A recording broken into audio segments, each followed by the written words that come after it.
Talvez você não saiba, mas já existe uma CPI instaurada, já está funcionando há 2 semanas, para apurar os atos do dia 8 de janeiro, os atos antidemocráticos.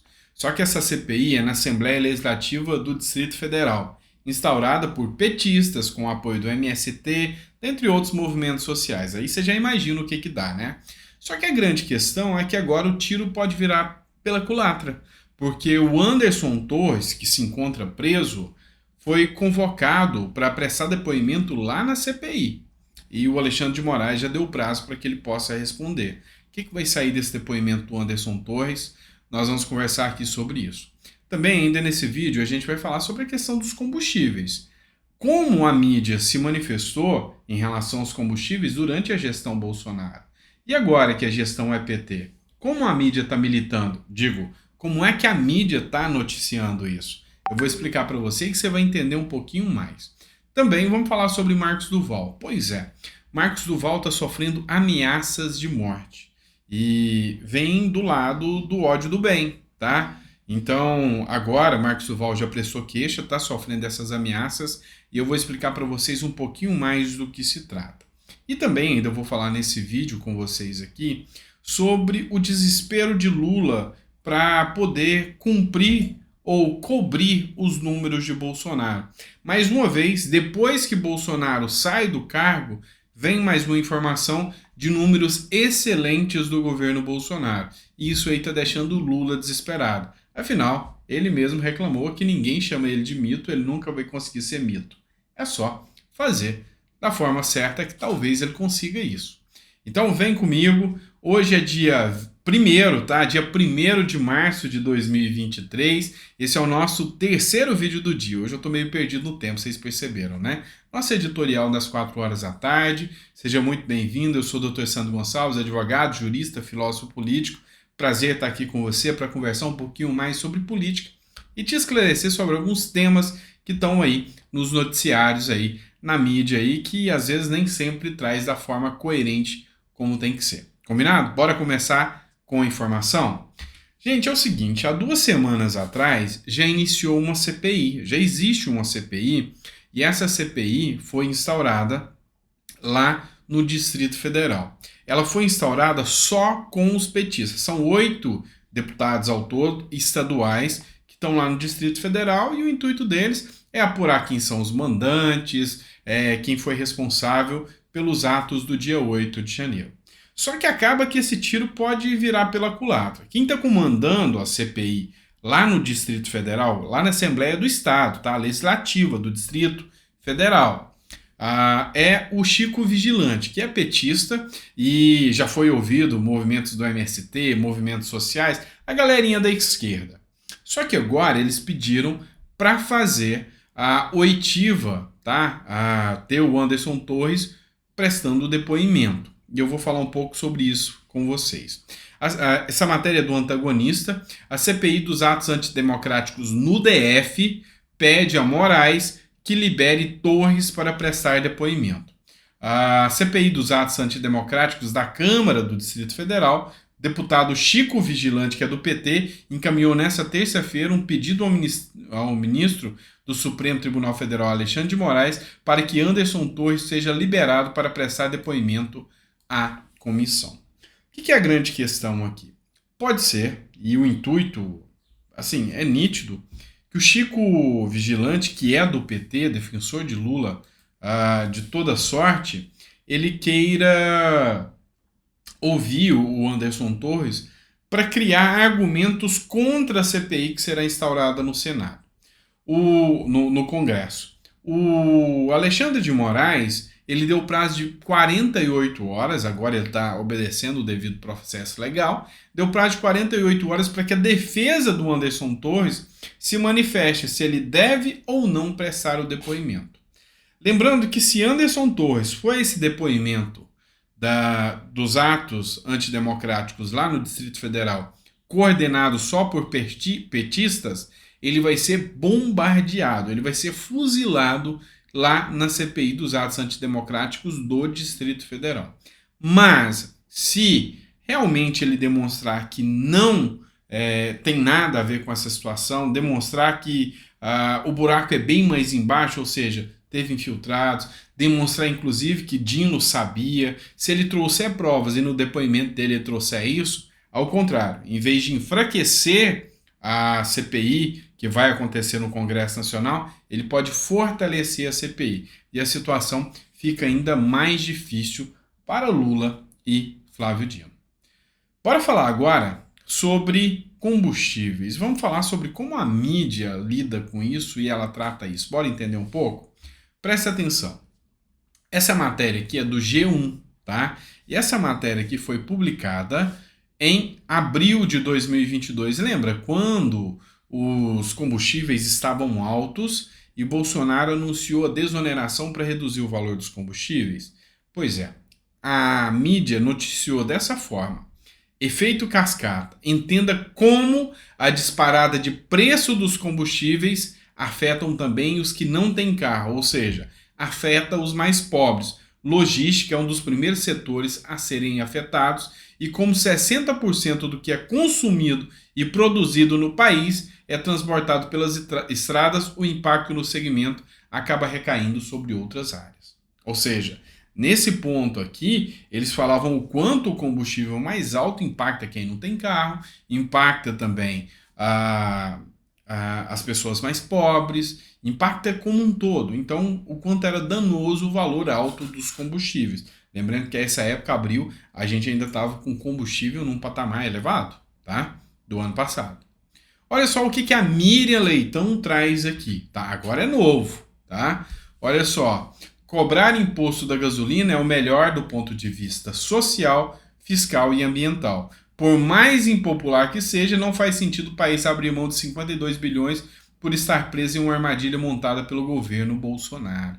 Então, ainda assim, a armadilha é do governo Bolsonaro. E agora, só vai taxar o classe média e rico. Pobre não tem carro, pobre não vai sofrer com inflação nem nada disso, né? É bom a gente mostrar isso aqui para que você entenda a hipocrisia da mídia brasileira. Como ela tem um lado e ela defende pautas. Ela não traz notícias, ela defende pautas e defende lados. Então, é simples. A mídia não vem de forma imparcial trazer para você as informações como elas devem ser feitas. É por isso que a gente faz esse trabalho aqui, mostrando o contraponto. Porque a gente sabe do lado que a mídia tá, a gente faz o contraponto daqui. Bora falar agora de Marcos Duval. Pessoal, essa matéria é do jornal Metrópolis, tá? Senador Marcos Duval registra ameaça de morte na Polícia Federal. O senador Marcos Duval registrou nessa terça-feira, dia 28/2, na Polícia Federal, registrou ter recebido ameaça de morte. No documento, o parlamentar anexa um e-mail recebido no qual um suposto grupo contrário à liberação de armas assume a autoria de explosão em um clube de tiro em Manaus. Estava escrito o seguinte: desarme-se já ou morra, você decide. Diz trecho da mensagem recebida pelo senador e encaminhada à Superintendência da Polícia Federal em Manaus. Vamos entender um pouquinho isso aqui, tá? É o seguinte, o PT tem esse discurso desarmamentista. E isso aí é um assunto que vai debater discussões, acho que pelo resto da humanidade. Tem aqueles que mostram e dizem que a população armada, primeiro, ela não fica à mercê dos seus governantes. Se quiser ser instaurada uma ditadura, a população tem como reagir. Esse é o primeiro ponto.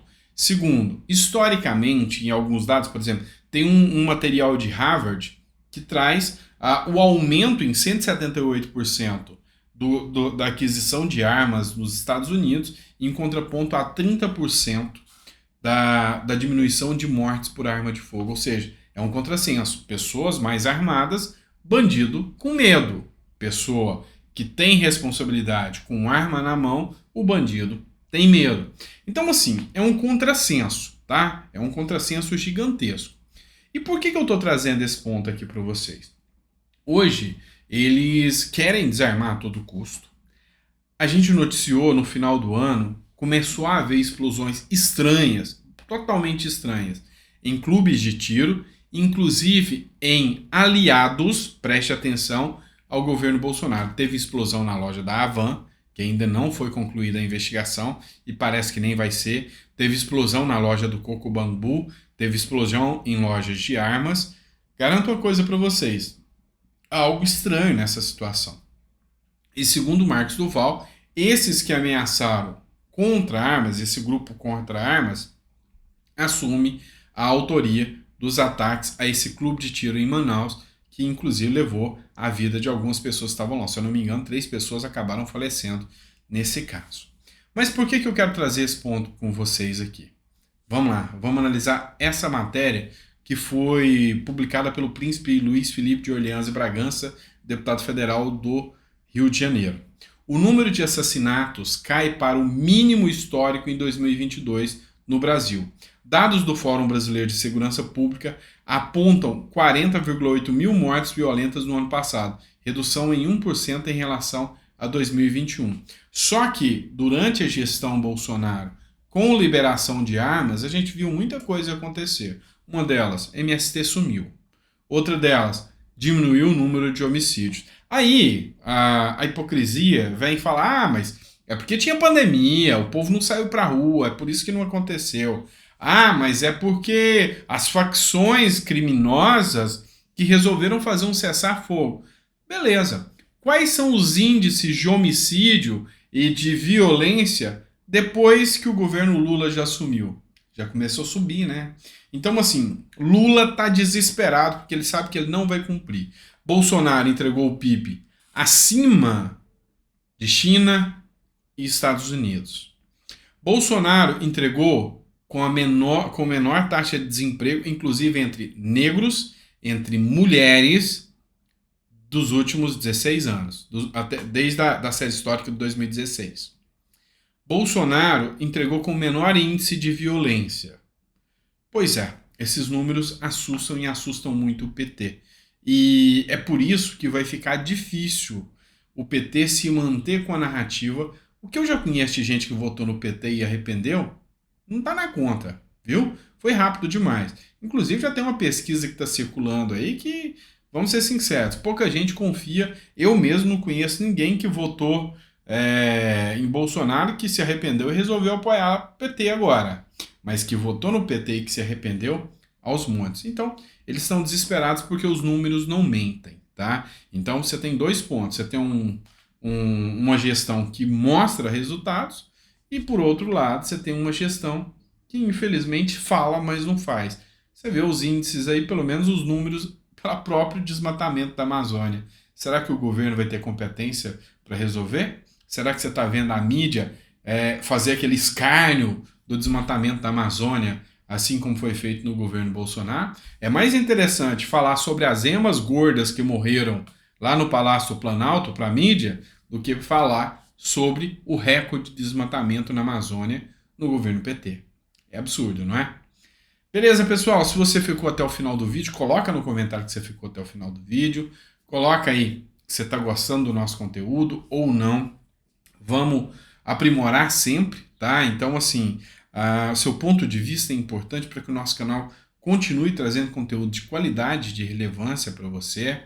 E assim, o que a gente tenta aqui é, dentro do possível, estabelecer um diálogo sério e responsável sobre a política brasileira. Lógico, estamos fazendo oposição ao PT? Sim, naquilo que foi errado. Naquilo que for certo, eu não vou estar aqui brigando contra o nosso país. Afinal, o piloto é o Lula e nós somos as pessoas que estão aqui a bordo do avião. Se cair, cai todo mundo. Mas é lógico, a gente vai bater para que troque e coloque um piloto melhor, não é?